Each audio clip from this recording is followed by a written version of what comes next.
The Easter Rebellion in 1916 was the attempted instigation of the Irish nationalists to advocate political independence for Ireland from the oppressive control of the British Empire. The first British settled on Irish soil in the 12th century, promising to improve the Irish economy with its wealth. However, their impact on Ireland brought along the Great Famine, a period of mass starvation and disease. This particular incident influenced the key leaders behind the rebellion, Patrick Pearse and James Connolly, to start a rebellion against the British occupation. Their aim was to give the people of Ireland the ownership of Ireland and making it independent from British rule. However, a lack of local support and firearms for their cause led to the ultimate downfall, but their insurrection raised the awareness of their cause and inspired many more people to join. A lack of realism and inadequate planning was a major factor contributing to the failure of the Easter Rebellion. The Irish Republican Brotherhood was a radical nationalist group led by Patrick Pearse, who wanted blood spilled to the trigger for the support of the Irish population for the country's independence. The plan was to seize key locations across Dublin and hold off until Irish volunteers arrived for support. This strategy would have been effective, however the British Navy captured a shipment of 20,000 German weapons a few days earlier.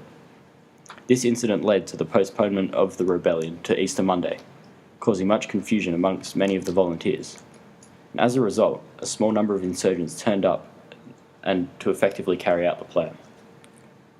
On April 24th, Easter Monday, around 150 insurgents started to take over buildings at strategic points, caused several unprovoked killings that turned the local Irish population against the rebels.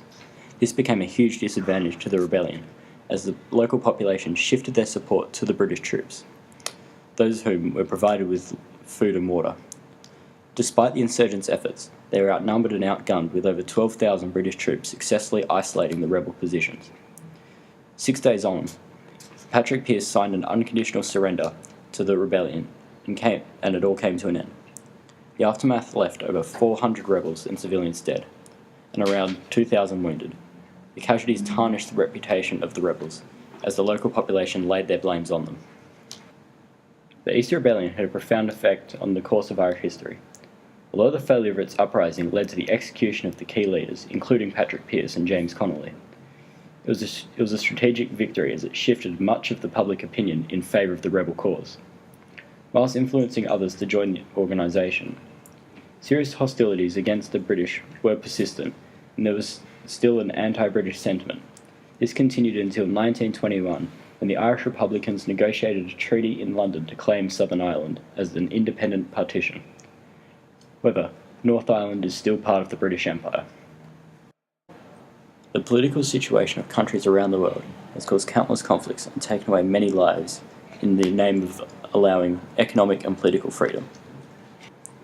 If I could change the world, I'd have a key mindset, allowing the freedom of people all around the world and preventing the complete control of governments of which are not to the benefit of the people within.